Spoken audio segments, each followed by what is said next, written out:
on part 1 of Silicon Valley to Shaman.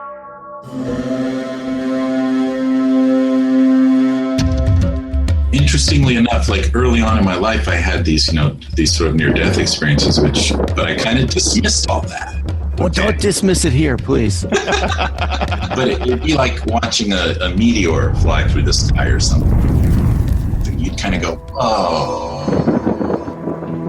a kind of skeptical, I don't know how I would say it, but sort of like not easily falling or being pulled into, not drink, it wasn't a Kool-Aid drinker, right? I don't know how else to say it. But I was the kind that would just kind of sit back and go, okay, yeah, I don't know about that. But it required a kind of big, obvious thing. So what happened was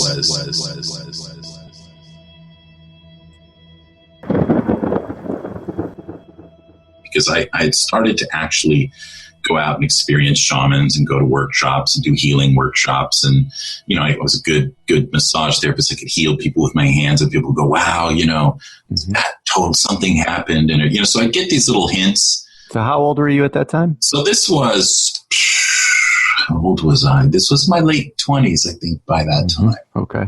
Been working as an engineer, and I wasn't for a good chunk of the early 20s.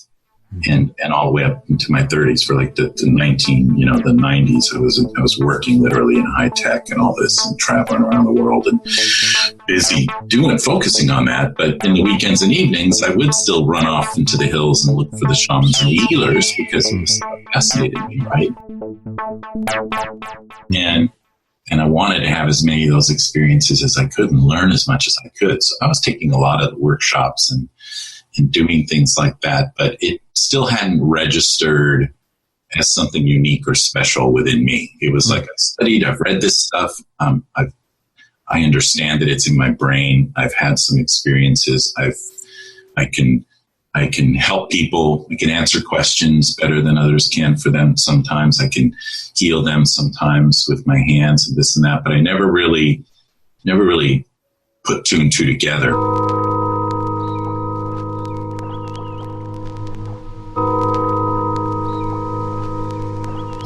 And it wasn't until I went to this one healer, a really great healer named Dr. Richard Baldwin out of San Francisco at the time. And he was sort of one of these, he was a chiropractor, but he would do this extra sort of energy medicine stuff, right? Back then nobody really understood much what it was per se, or didn't call it shamanism. But basically, I went in one day. He'd already done a lot of other work for me, physical stuff, emotional stuff. And I went in and I said, what is my purpose? I finally had gotten tired of doing the engineering work. I wanted to find another job. Mm-hmm. What would be my joy? Because I'd read all the books, right? And he said, he went off into an altered state and he came back and he said, the guides are giving me the words mediator of souls between worlds. And I literally did not know what that meant. He didn't know what it meant. And we both sat there and went, that's weird. I don't know what that is. I don't see it on a business card. I don't know what kind of job that is. Maybe a cross between a priest and a lawyer. I don't know. It's some strange thing. And Can I get you to take one breath here, because I want to tease this out just a little bit. Sure. This is awesome. No, it's awesome, Jon. So here you are at a moment in your life where sounds like you had a sense of the spiritual reality, meaning enough stuff had happened in your life that it was validated at a pretty deep level. However, that path of the Spartan, you were still honoring that. So you'd moved into the world as an engineer. You'd stepped into that. Mm-hmm. You had two sorts of frameworks in terms of your mind. You had the skeptic, right? There was a healthy skeptic. I'm not just buying into something for the sake of buying into it. Mm-hmm. You had some sort of internal test. Mm-hmm. But at this point in your life, in the mid to late 20s, you're starting to get a sense that maybe your path isn't the one for you. You're plugging in on the weekends to other healers, where it sounds like to me, from this side, that's where you're getting the opportunity to take a breath every once in a while and exercise that other part of yourself. Mm-hmm. So here you are at this next crisis. This is like the transition crisis of where you're starting to look at your purpose. You go to this chiropractor who's also a healer, right? Yeah. And you finally exercise the courage in your own life to go, wait, this isn't working. Help me out with my purpose. And you get a message. Yes. Am I tracking you right? Totally. Perfect. Okay. So what did you do with that information? Nothing. He said he goes, don't worry. It'll find you. It'll be one of those things. He literally said, like, you'll pick up the paper that fell behind the toaster and you'll go to the workshop or whatever. It'll be one of these things you forget about. And I literally did. I forgot about it. I didn't have, he didn't say, go become a doctor. He didn't give me a specific answer. Right. So I just kept working, as this engineer and doing all that kind of stuff. And I think I finally had the courage or the desperation at some point. The company was having its typical layoffs, and I begged my boss to lay me off. I was done, and I could take time off. My wife was working as a nurse at that point, and so she could cover some of the expenses, and we were living very modestly. So I said, I'm going to step away, and I literally stepped out of that, and I sat. I did nothing, which was excruciating. It was torture, right, for me. And I wanted to grow a little garden where we were living, and my wife's, being the grounding force in my life, said, you better learn how to do that before you just start doing it. Wow. So I went and worked for a CSA. I went and worked as an apprentice farmer. So what did that communication process look like? This could be helpful for the listeners out there that might be navigating some sort of path like the one you're talking about. So when you step away from the sense of security that comes from being plugged into a working role like that, and productivity, and you turn to your family and say, I don't think this is working. How did you communicate that in a way that your wife could understand, or did she understand? We were just cool that way. Like, it was she'd gone through the same thing, and I'd sort of paid her way through nursing school and stuff in massage school. So we already kind of had a thing where it's like, whatever you want to do, it's cool. So that was fortunate, and I had a little severance kind of package, right? So I probably had a year's worth of sort of money anyway. Mm-hmm. So you had some runway. I was doing okay. What about the rest of your family? To some degree, fortunately, the rest of my family are not big communicators, so I didn't have to really explain much to them. It just kind of, I don't even remember what that was like, but it was. So they were in the background, kind of. Yeah, they were in the back, and I think they understood. I wasn't looking that healthy, frankly, from the work at that point. I was traveling a lot, and it was rough. Life's a struggle.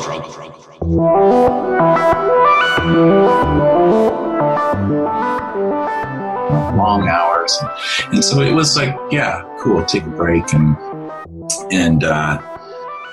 do something different, just to sort of create space and time and step away, and it was then that I found the book Shaman, Healer, Sage by Dr. Alberto Villoldo. And it was one I hadn't read yet. It was a new book at the time. And it was just so comprehensive and made sense to me, and was very practical and pragmatic and process oriented. And I liked the way Alberto looked. He was professional. He was a psychologist. So I decided to look and, literally go to his workshop. He had like a 3-day workshop at Esalen coming up in a couple of weeks after I finished the book. And I got in and I went down, and I'd been to Esalen a couple times already, doing massage training, all that kind of stuff.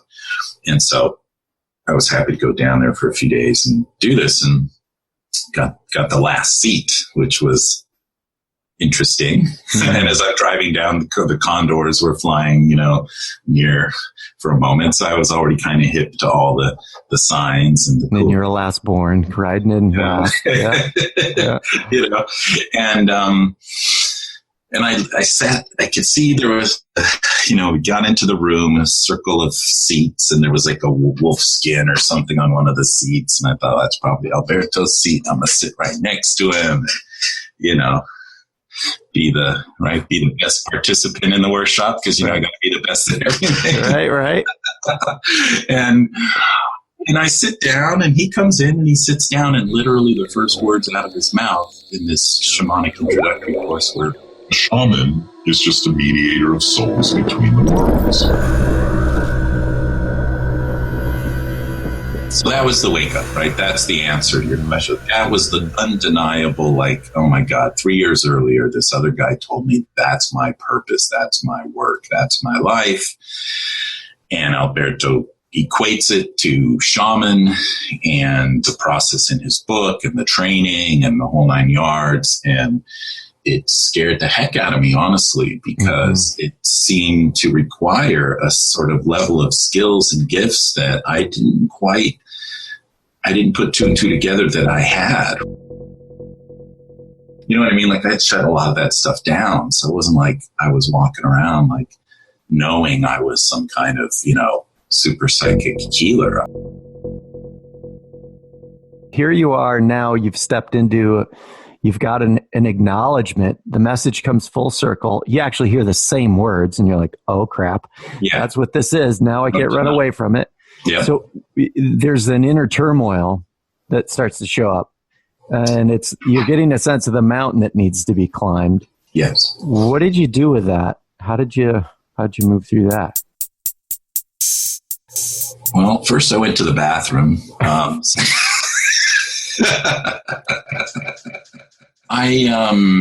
was scared. I mean, my knees were shot. I was just like, I didn't know what to do other than to sit there and just continue to show up with the required courage, I guess. But, so we did a little, this was kind of cool because this is an important piece of this, frankly. So he did a little demonstration. He had a woman stand up, and he had two other people come up, put their hands on her and say, okay, what do you see? What are you reading in her energy field, in her body, and this and that, right? And the woman before me said something, and I was like, oh my God, like I don't know how to do this, and I got to just make something up, because I can't just say nothing.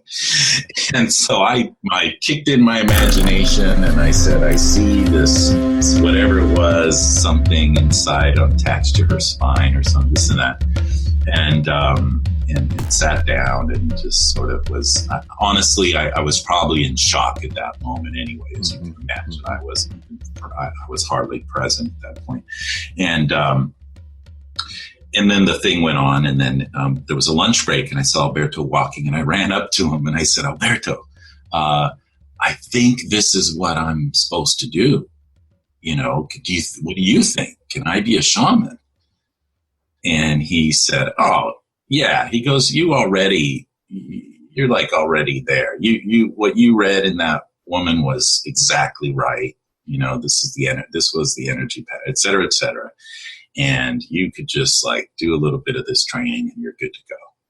And that was huge, right? Because then that gave me just enough sort of like courage, I guess, to go, all right, I'm going to do the training.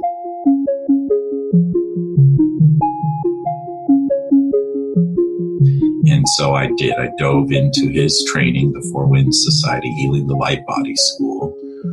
And like everything else, I did the 3-year program in a year by sort of taking classes out of order and running around the country wherever they were. The engineer, yeah. There was that, right? Yeah. I got to do this.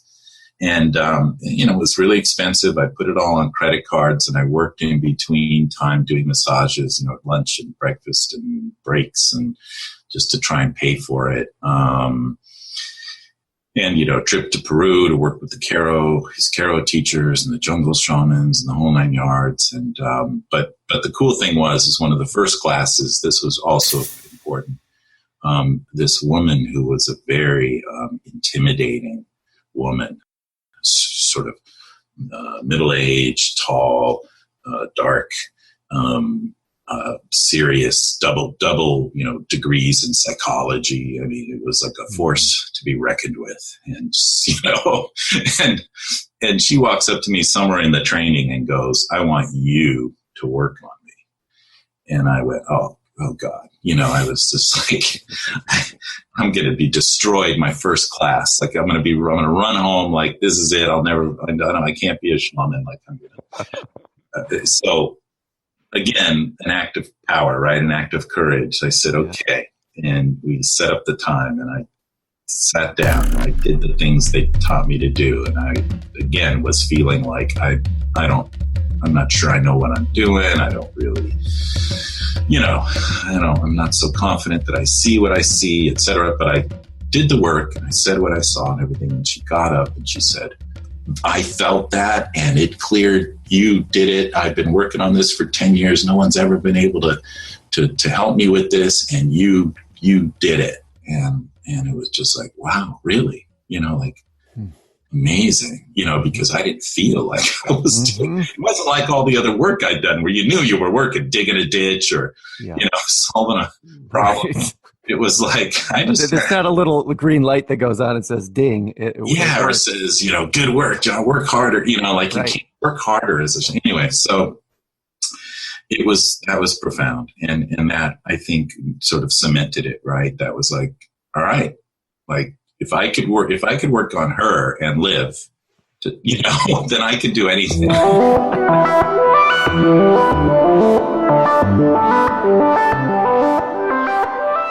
So let me wrap this up for the listeners so we can get your key insight out of this. So the message comes full circle. You lean into it. You're like, everything inside of you is saying, I'm not sure I could do this. Right. But the act of courage, there's an act of power where you lean into it anyway. Yeah. All along the way, there's the insecurity that you're working through in the process. Yes. But you're getting signals along the way that you're on the path. In your wake-up call, and considering the entire swing of the arc of that story, from going from the Spartan to the weekend, what we could call the weekend farmer, and connecting to maybe to the healing community on the weekends, to breaking away from the working culture, to leaning into your initiation experience, to the insecurity that happens when you're in it, and then finally you're on the other side. What key insight would you give to the listener about your wake-up call experience?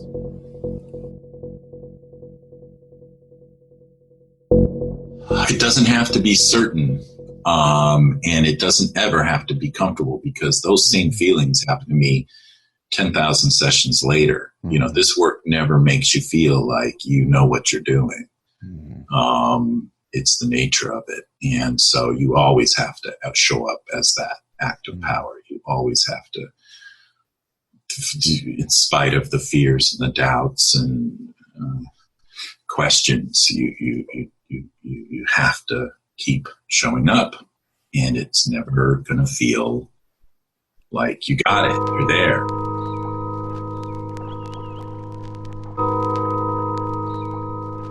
So there's two things that I hear you saying you have to hold, and it sounds very difficult.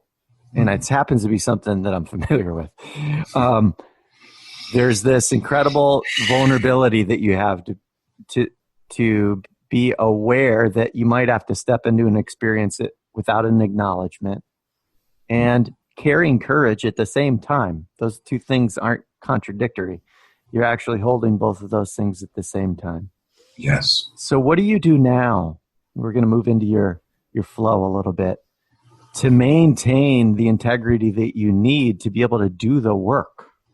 What practices do you put in place to keep the ship moving in the right direction? the training was really key in this, because there's some beautiful ritual mythic practice. We call it the mythic because it addresses the unconscious aspect of our being. But so, for example, instead of like sitting and meditating, I do this cleansing, this cutting of cords and cleansing of my chakras every day. So in the shower, I unwind my chakras and rinse my hand in the water. And then, in between sessions and such, I do this kahuna break thing where I could just slice my hand down the front of my body and up.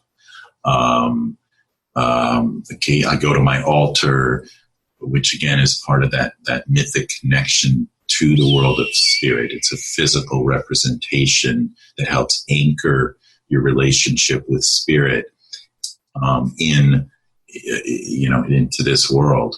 And so I go there and I might, light a candle, do a little prayer of gratitude to my team, forces, and that's it. Fortunately, I'm working enough. I don't think a day goes by that I don't think I ever have an actual full day off, right? Don't do some session for somebody. But, in that, I'm opening sacred space each time. And, so I get a lot of that just by virtue of the work itself. Mm-hmm. So I don't do much more than that in terms of personal practice. The challenge then becomes, quite honestly, being grounded. The challenge becomes staying in the physical world in a very practical way and not always being on and being carried off into the altered state. How do you counsel people that come to you that may have the instinct that moving into a spiritual role means tapping out?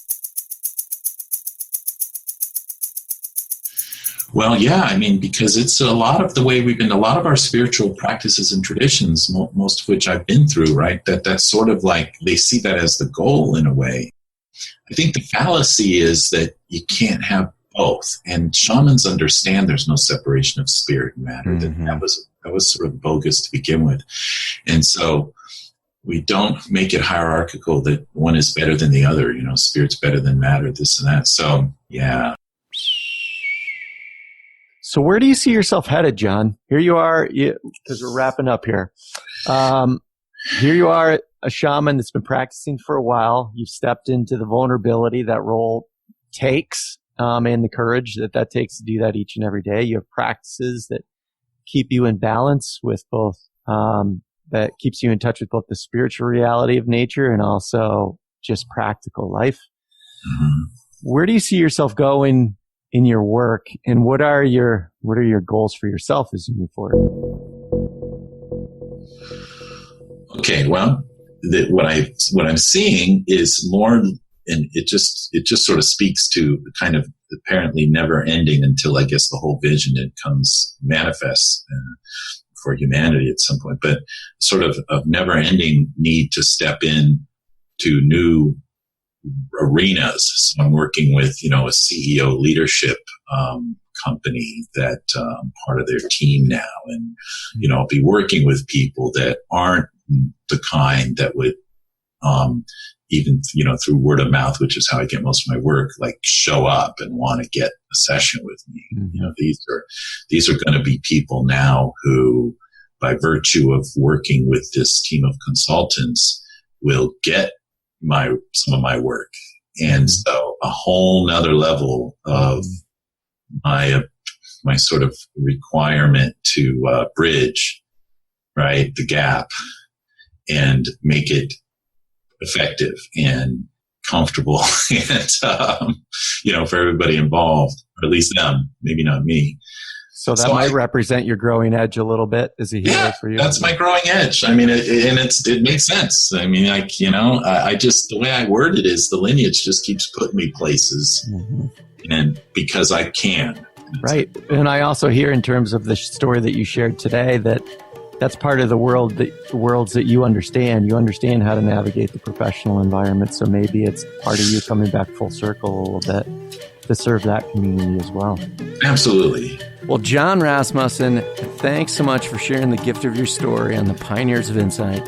It was an honor to have you here today. Thank you so much, Jerry. This was really great.